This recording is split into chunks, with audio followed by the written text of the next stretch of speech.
Terima kasih. Ngurusi wong-wong tua iku angel. Ora kabeh lakune urip iku padha karo prasangkamu.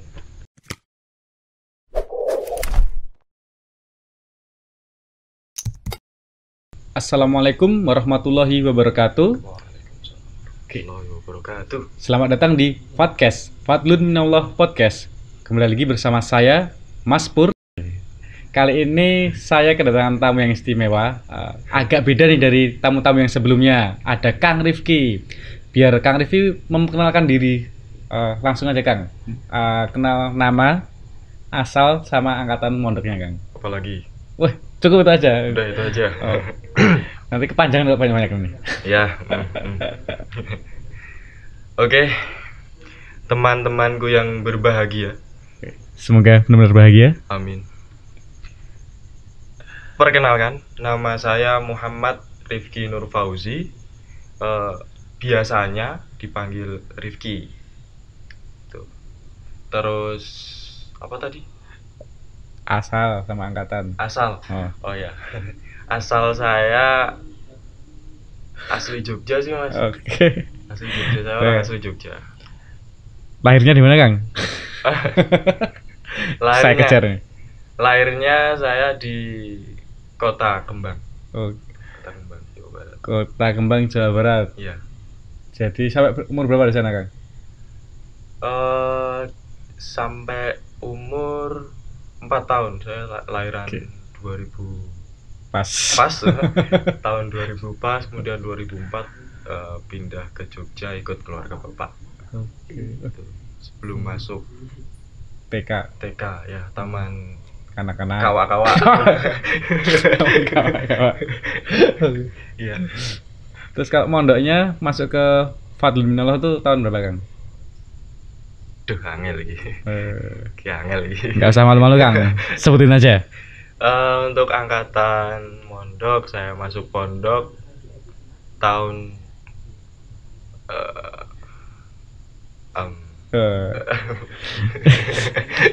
2012. Oke, 2012. Udah tua. 2012. Ya, nggih. Angkatannya aja. Kalau orangnya nggak tahu, kayaknya masih muda. 2000 itu, 2001. Wah. Kan 2012 berarti kan mondoknya. Berarti kalau lahirnya 2000 berarti 12 tahun tuh. Berarti masuk pondoknya pas umur masuk SMP juga kan? Iya, masuk SMP. Oke. Nah, tuh Kang Rifki ini kan apa ya, lahirnya di Jawa Barat, terus umur 4 tahun pindah ke Jogja kayak gitu. Nah, terus masuk mondoknya pas usia SMP. Nah, itu kok bisa mondok di Fadlun Minallah tuh ceritanya gimana Kang? Mungkin dari pendaftarannya atau dapat infonya kok mondok di sini nggak di pondok lain sebelah atau Jawa Timur yang jauh sekalian gitu. Mungkin bisa cerita sedikit. Karena memang keluarga saya itu sebenarnya bukan keluarga santri, babar belas nggak ngerti pesantren, Oke. jadi nggak punya referensi apapun tentang pesantren, pondok pesantren itu mana aja, yang di Jogja itu pondok pesantren apa aja nggak tahu. Jadi mungkin cuman tahunya itu di itu loh, Ngurkem, Anur, yang Anur Ngurkem main itu. gede ya. Iya, cuman itu. Dan sempet juga mau dimasukin ke situ. Oh, hampir masuk sana. Jadi sebelum bener-bener masuk ke situ, ternyata ibu itu ketemu sama temennya, yang mana anaknya itu mondok di sini. Oh, jadi ibunya Kang Rifki ini malah tahu pondok ini dari temennya yang anaknya pondok di sini ya. Iya, temen ibu saya. Namanya, anaknya itu namanya Mas Adib Al Husain. Halo Mas Adib, Anda masuk podcast ya. Masih di sini kan nih Mas mondok nggak? Enggak sih, tapi tetap santri sini. Oh, oke, mantap sekali. Semoga istiqomah nyantrinya ya. Amin, Walaupun amin, ngelaju amin. ya. Iya, ngelaju. Terus kelanjutnya habis itu langsung daftar ke sini Kang atau gimana tuh? Iya, keesokan harinya. Keesokan harinya. Oh, enggak sih. Jadi singkatnya gini. Jadi habis punya referensi pondok FM, ibu saya, bapak saya itu terus ngebujuk-bujuk gitu loh. Oke. Bujuk-bujuk anaknya untuk Ayo mondok, ayo mondok. gitu. Oke. Tak tekoki HP.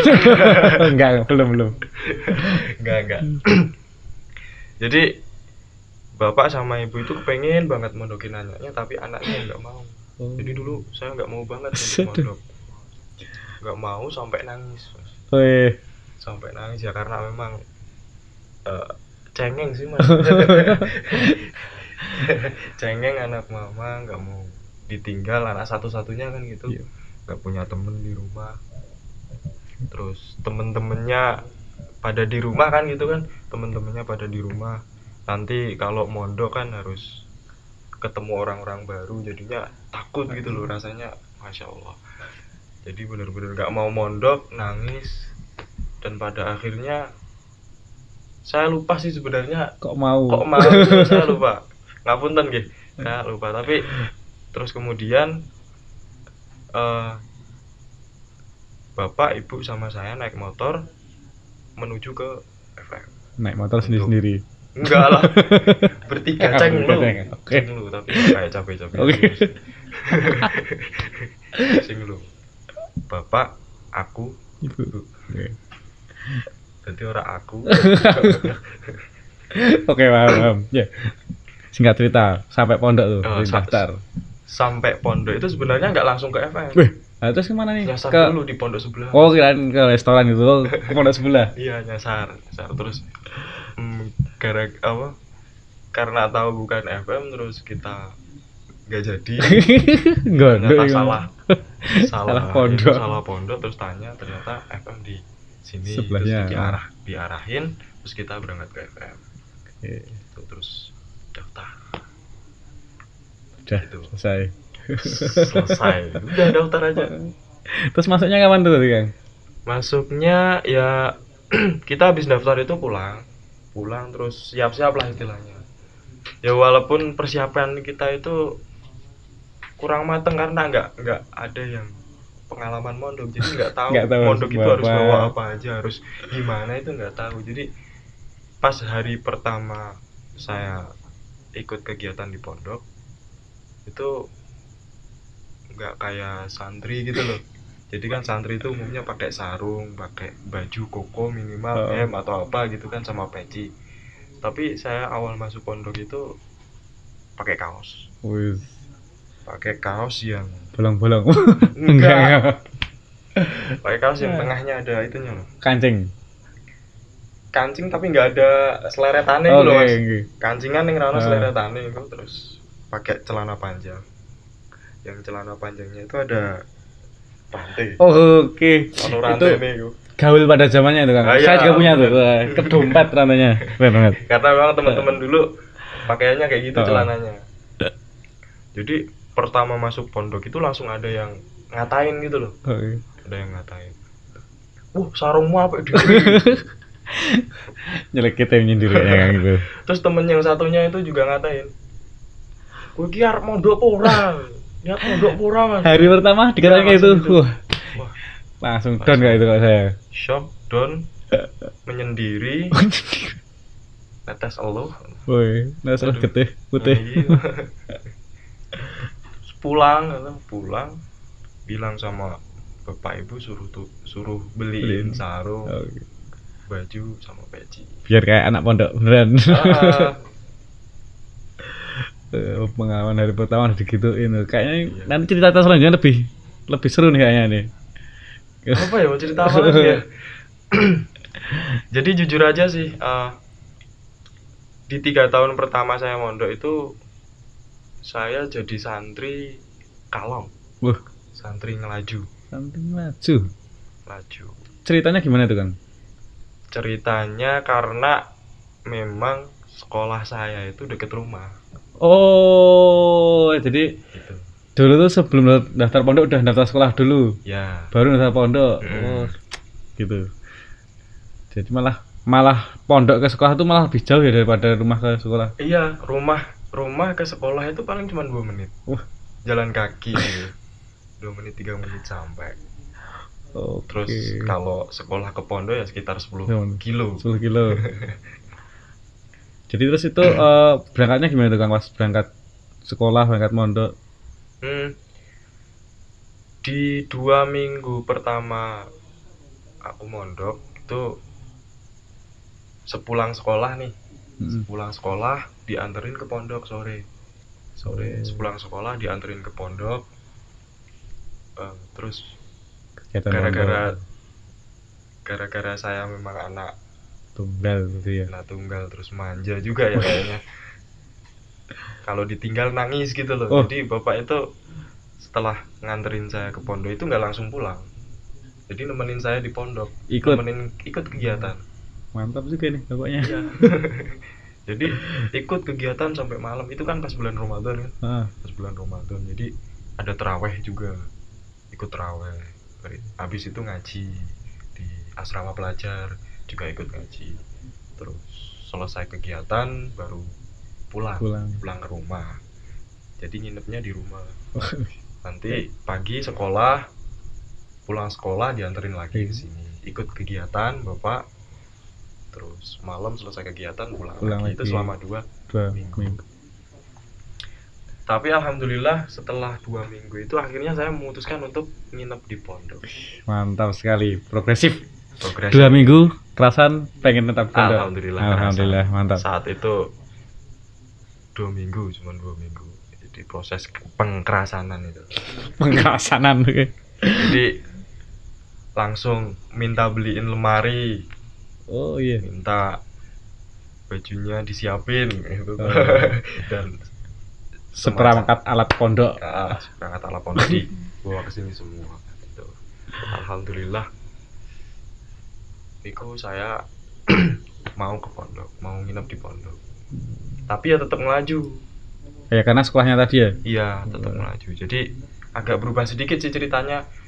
Jadi nginepnya kan di pondok. Nanti pagi jam 6 habis ngaji ba'da subuh itu bapak udah stay di depan pondok, di pinggir pondok sih.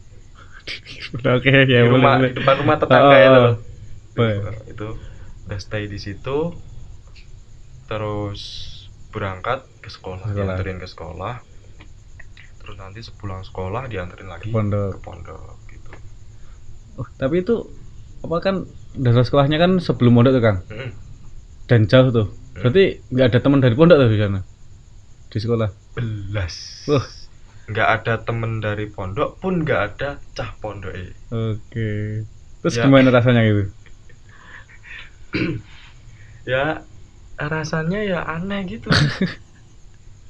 Jadi saya santri sendiri kan apa ya, paling berat itu mungkin cobaannya itu pas skabies. Skabies. Apa ya skabies itu? Bahasa gaulnya gudiken guys. Gudiken. Karena gini. Jadi kan kebanyakan teman-teman di FM, di pondok FM itu kan mereka sekolah itu satu sekolah. Jadi di MTS semua. Beberapa orang gitu loh. Beberapa orang di MTS pondoknya pun sama. Terus di MTS juga kan ada pondok-pondok lain gitu kan. Jadi mereka itu budaya skabies, budaya skabies. Ya paham. Itu udah biasa lah, banyak yang kena. Ketika ada yang gudiken ya nganggepnya biasa aja gitu loh. Udah biasa lihat gitu ya. Udah biasa lihat, aku wis tahu. Kan gitu. Nah, posisi saya di sekolah yang mana sekolahnya itu tidak ada teman dari FM pun nggak ada teman yang sama-sama anak pondok gitu loh. Jadi ketika gudiken itu wah masya Allah damage-nya luar biasa. Malunya minta ampun, dijauhi. Aduh. Sampai pernah itu biar nggak kelihatan nih mas, itu di apa? Perban. Enggak pakai hansaplas itu loh. Pakai hansaplas. Pernah juga bahkan karena hansaplasnya habis pakai itu loh. Yang buat nulis harga di barang-barang itu loh. Label. Label itu. Dulu pernah dililitin pakai label biar kesannya itu keren dan nggak kelihatan gitu loh. Kan kalau pakai hansaplas tadi, plaster obat tadi kan kesannya sakit, kena pisau atau apa gitu kan, jadi nggak kelihatan. Padahal skabies. Skabies. Yo isin tuh itu. Itulah mungkin sedikit cerita. Tekanan sih ya. Tekanan Udah banget. kebayang gitu sendirian, gak ada teman. Udah melewati 3 tahun sendirian ya berarti. Oke. Terus abis 3 tahun itu selanjutnya masih ngelaju itu atau sekolahnya terus pindah kemana? Lebih dekat atau gimana? Eh, setelah lulus SMP, Iya. setelah lulus SMP itu alhamdulillah gue Gue keterima di SMA negeri dong. negeri satu Pleret Weh, Bumi Manggala. Bumi Manggala, Buma. Bunga. Alhamdulillah keterima di sana. Ya walaupun sih bukan pilihan pertama. Pertama, gak apa-apa, gak apa-apa. Jadi kan dulu ada apa Pilihan. pendaftaran online sekolah itu loh. Itu tuh pilihan nomor 1 itu SMP 1 Jetis. SMP 1 Jetis ya, SMP yang Lumayan. terkenal, lumayan lah, terkenal, favorit lah di Bantul. Terus kemudian SMA Sewon. Sewa. Sewon. Walaupun agak kebalik ya. Oh iya nih. Walaupun kebalik. Kemarin harusnya tuh sewan dulu baru Jedes kan. Ya. Tapi ya kan gara-gara nggak tahu Nggak juga tahu. sih. Terus yang Ya, ketika- terakhir baru SMA saya tercinta. Tercinta gitu. Akhirnya keterima di situ ya. Alhamdulillah sih keterima di situ. Nah, di situ sekarang karena udah deket tuh nih dari FM, ada temennya dari pondok. Mau siji mas? Oh, 1. Nambah 1 lumayan. Ada temen curhat tuh kayaknya 1. Enggak. Oh, enggak. Cewek Oh, soalnya. oh alah. Temennya cuma 1 sih mbak pondok. Temennya cuma 1. Tapi setelah naik ke kelas 2 itu ada 1 lagi temen cowok. Oke. Jadi 3 orang. Lumayan. Peningkatan. Oh sempat dulu pernah di kelas 1 itu berhasil ngajak orang mondok. Oh, Anak SMA mantap. berhasil. Tapi ya itu sih Tidak bertahan.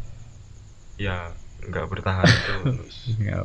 Udahlah cuman sendiri lagi gitu. Terus di kelas 3 baru ada beberapa orang yang masuk dari FM. 2 orang kalau nggak salah. Tapi jadi adik kelas kan berarti kan? Apa? Jadi adik kelas kan berarti Ya maksudnya? di kelas, jadi nggak satu angkatan. Oke. Itu. Ini ada yang mau diceritain lagi nggak nih? Tapi kalau tadi saya pas dengerin ceritanya Kang Rifki ini, berarti perjuangan bapaknya Kang Rifki ini tuh lumayan hebat ya.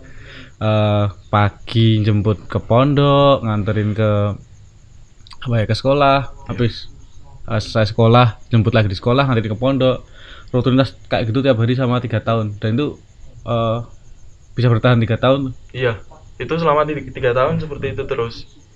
Bahkan di beberapa beberapa momen, beberapa kali, atau beberapa kesempatan. Apa sih bahasanya? Atau ada itu? kejadian. Jadi gini, intinya jadi lebih rekoso meneh, luwih rekoso meneh itu ketika bapak saya itu pagi harus nganter ibu ke pasar. Pasarnya itu pasar Bantul, agak jauh. Dari pasar jemput saya ke pondok. Dari pondok nganterin ke sekolah. Dari sekolah jemput lagi ke pasar Bantul, terus pulang. Gitu. Mungkin seminggu 3 kali ada yang masih. Kayak bisa dihitung sih 3 kali. Jadi memang perjuangan bapak itu luar biasa sih. Terima kasih Bapak perjuangannya. Berdua sangat. Ya tapi emang apa ya? Karena juga yang ingin kan orang tua ya, jadi emang benar memperjuangkan untuk anaknya gitu. Bahkan dulu pernah kena musibah sih mas. Pernah kecelakaan 1 kali. Itu kejadiannya di perempatan Bakulan. Pas mau ke sini, pas mau jemput saya. Mau ke sini jemput saya. Jadi ceritanya itu di perempatan lampu merah kan harus berhenti itu. Ya kan? Betul, iya betul. Berhenti. Bapak kan mau belok ke kanan. Jadi nggak lurus tapi belok ke kanan, belok ke arah Mana? Timur, timur. Oh, timur, oke. Jadi ke sini ke kanan. Oh, dari Timur kan berarti? uh, Timur. dari selatan tuh. Dari Oke. selatan. Iya, ke timur bener. Timur. Nah, pas lampu hijau, bapak saya mau belok, ternyata dari belakang itu ada motor yang ngejar lampu hijau. Wow. Biar nggak telat gitu loh, biar nggak merah lagi. Bro. Pernah satu kali kejadian kayak gitu. Tapi alhamdulillah. Tapi alhamdulillah sih nggak begitu parah. Jadi itu sih perjuangannya bapak.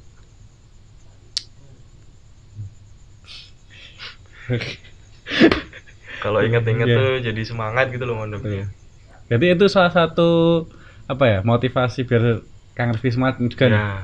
Motivasi saya. Bapaknya aja semangat nganterin, semangat jemput. Masa saya enggak gitu kan? Masa mungkung turu sangel. Kalau apa ya? Ya ini kalau dihitung kan udah 9 tahun nih Kang Rifki mondok. Terus ngelewatin tadi cita-citanya tadi di SMP-nya 3 tahun ngelaju, terus nggak ada temennya, diantar jemput bapaknya Kang Rifki, terus di SMA yang cuma nambah beberapa temen. Nah, kalau mondok tuh suka dukanya mungkin bisa cerita. Suka duka di pondok. Suka duka mondok. Oke, iya, betul. Kalau untuk sukanya jujur aja sih. Enggak suka aku. Ya awal dulu gitu sih enggak seneng baru belas mondok gitu. Tapi untuk sukanya itu ini juga mewakili suara rakyat. Oke, boleh. Ketika ada suara yang masuk ke kuping dan isinya itu ngaji ini libur. Kayaknya cocok kan. Ada pengumuman ngajinya libur gitu. Seneng banget ini. Bahkan nggak pengumuman pun udah seneng. Jadi cuma sekedar menyangka berharap wah kok ngaji ini berarti Pak tindakan, Pak ya tindakan, Gus ya tindakan. Tiba-tiba jedas. Rawo. jujur mawon anu teniku to. Oke. Sami. Aduh. Itu sukanya sih. Untuk suka yang lain itu ketika ada kemuskilan, ketika ada kemuskilan sebuah masalah kita pecahkan. Contohnya ya ketika kita lagi belajar nih Mas. Oke. Nemu kata yang sulit, kata bahasa Arab yang sulit, kita bingung ini tuh sebenarnya apa. Ternyata setelah dicari-cari, wah ketemu. Ini sebuah kalimat sulit dimengerti, akhirnya ketemu. Wah. Iki santri beling piye solusine. Akhirnya ketemu solusine, dipraktekno, berubah, cocok. Bahagia banget. Bahagia saya itu. Seneng banget rasanya ngoten niku. Sama ketika guru-guru saya itu memanggil langsung nama saya. Jadi nggak Mas gitu loh. Nih. Mas. Tapi langsung Rif. Oke, gitu loh. Senengnya minta ampun. Masya Allah. Senengnya gitu loh rasanya. Jadi rasanya deket gitu loh. Bukti kedeketan. Kedeketan. Apalagi kalau di majelis gitu loh. Kita jadi bahan untuk contoh umpamanya. Contoh yang baik atau yang jelek kan ini. Contoh kan bisa contoh jelek nih. Ya relatif. Nah itu tadi kan sukanya ya. Kalau dukanya? Kalau dukanya sih apa ya? Nggak ada ya. Dukanya sebenarnya banyak sih Mas. Kayaknya tadi sebenarnya yang diceritain di awal tuh duka-duka semua ya kayaknya. Nggak ada teman di sekolah, pendidikan nggak apa mana itu kayaknya duka-duka deh. Dukanya kalau di pondok sih ketemu temen yang banter rokoknya ning ra tau tuku rokok. Rokokane iku banter ning ra tau tuku rokok. Ngerokok ngene kancane. Parah nih. Ayo. Terus ketika ada temen itu pinjem baju, sarung atau apa, gak dibalikin Mas. Aduh. Dipakai terus. Ujung-ujungnya hilang. Gitu. Mau minta nggak enak, Mau minta nggak enak. tapi kok putus juga. Heeh. Aduh. Susah itu. Ayo para perokok yang nggak punya rokok, beli. Terus bajunya kalau pinjam dibalikin ya. Ini suara rakyat kayaknya semua juga kayak gitu, Mas. Iya. Pada nggak suka juga sebenarnya, tapi ya wah di pondok ya udah bareng bersama. Ada lagi mungkin yang dukanya. Udah sih Mas, itu aja lah. Besok lagi nanti aja lah. Oke, di belakang. Nanti, di belakang. Jadi udah melewati suka dan duka, terus perjalanan 3 tahun sendirian, sendirian di sekolahnya sih, kalau di pondoknya enggak. Nah, kira-kira yang bikin Kang Rifki ini bisa bertahan berapa 9 tahun itu kira-kira apa nih? Melewati hal-hal tadi. Apa ya? Apa yuk? DE Mas. Oh, DE. Nggak kenal saya Mas DE itu, sebutkan nama. Sensor Mas. Oh, sensor. Boten bercanda niki. Mosok semangat mondok gara-gara DE. Nggih, saged mawon Kang. Kayak anu tuh. Apa jenenge anggotane podcast iki tuh? Oh, sini kok. Di belakang layar nih Kang. Yang di belakang layar itu kan. Enggak lah. Mungkin salah satunya itu semangat tekad yang diwariskan dari ibu saya.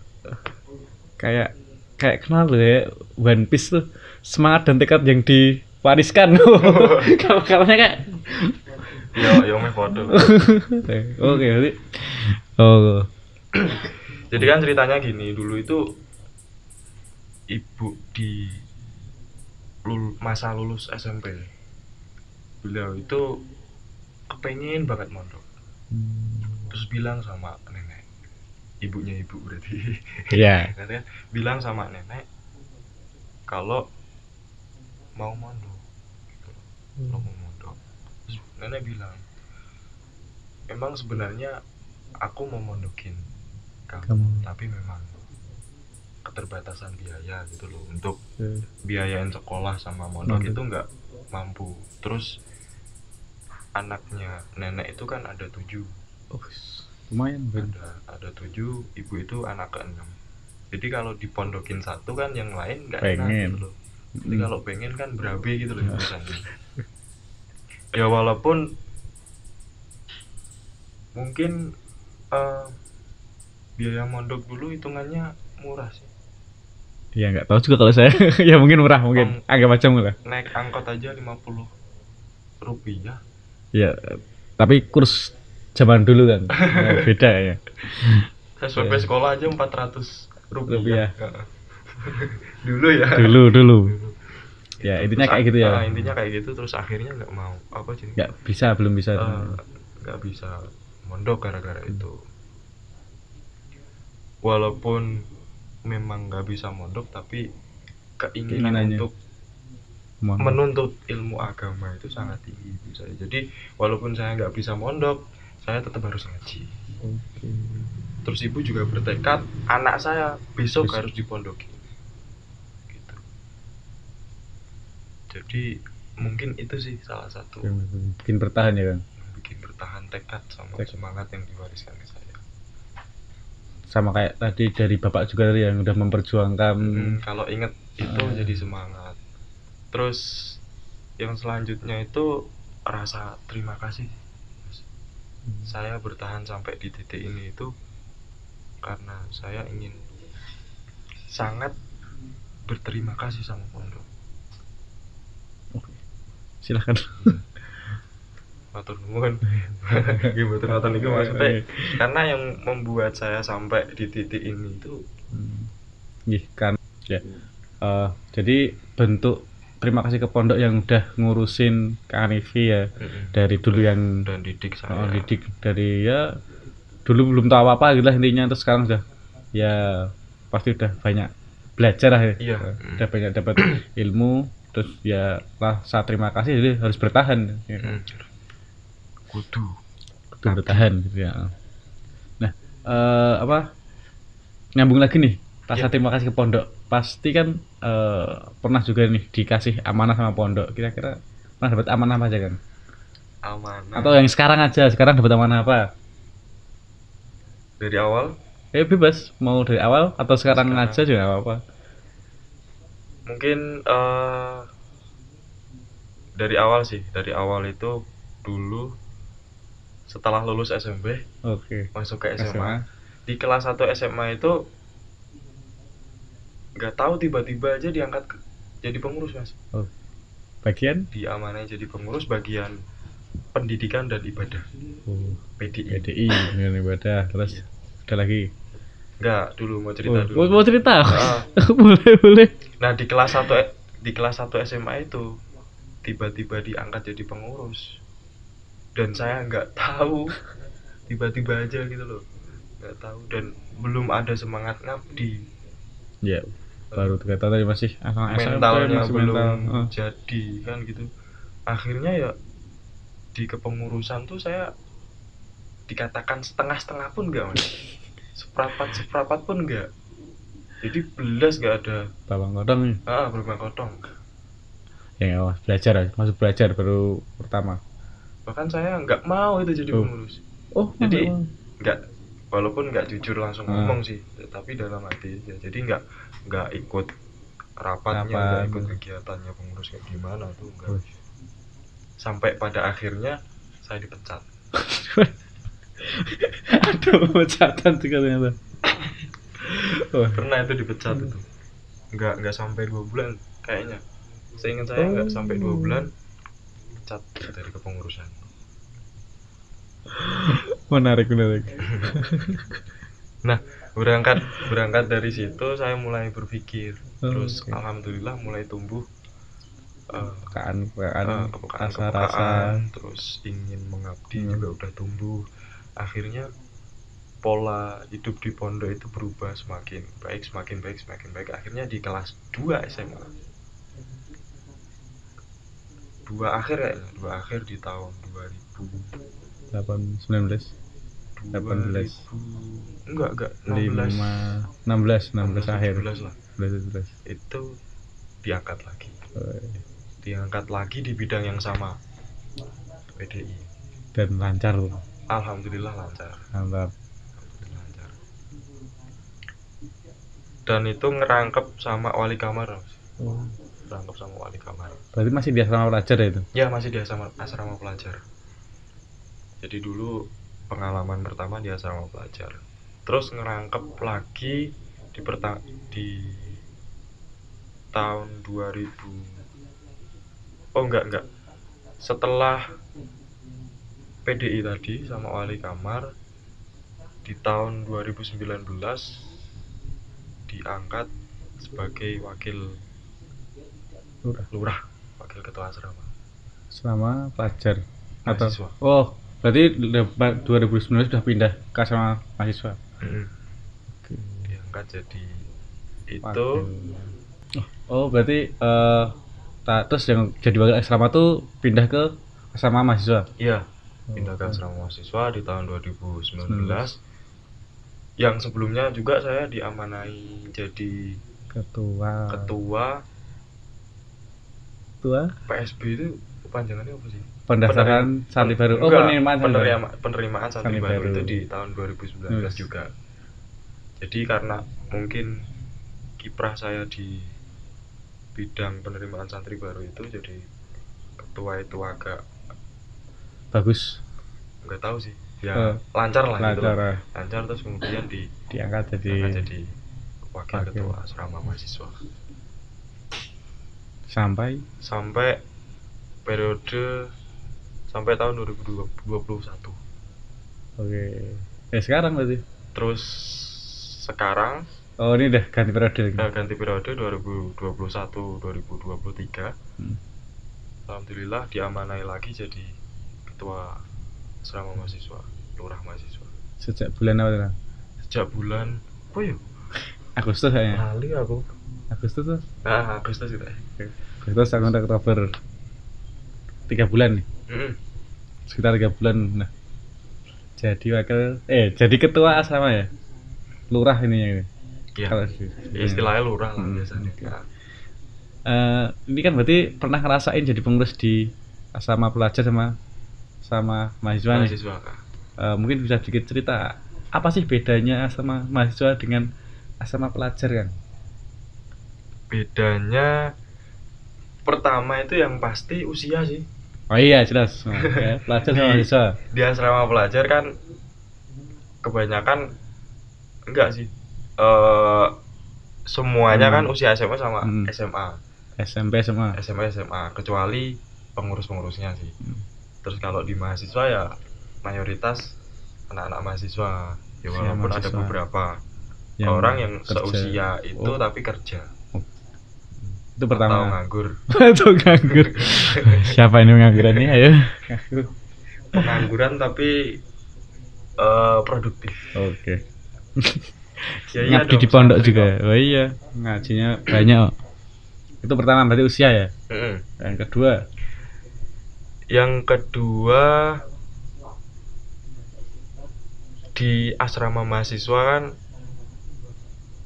letaknya itu coro kasar itu kita mengatapi dalam. Oh ya, di atasnya ningdurin dalam. Jadi dalam lantai 1 asrama yang kita huni itu di lantai 2 dan kita hidup bersama dengan dalam. Jadi kalau di asrama mahasiswa itu kita dituntut untuk meningkatkan kepekaan kita, meningkatkan perhatian kita kepada dalam, pengabdian kita kepada dalam, khidmah kita kepada dalam. Jadi mungkin ini salah satu alasan kenapa di asrama yang gatuk dengan dalam itu, yang bersambung dengan dalam itu diletakkan cah-cah gede, santri-santri yang ya udah dewasa gitu. Udah dewasa.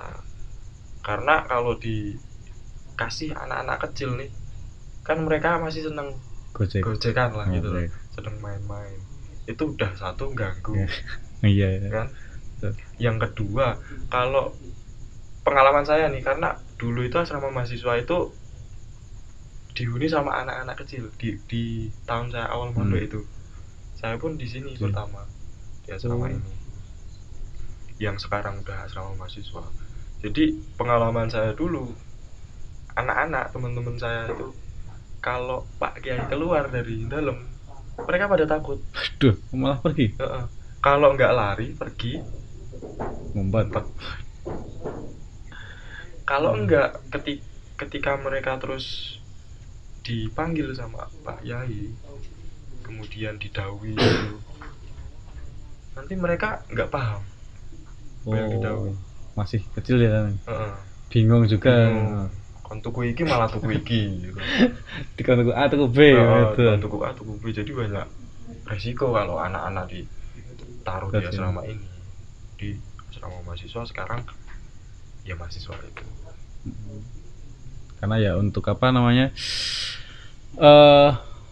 Apa ya? Melayani dalam juga gitu kan. Iya, melayani dalam. Mungkin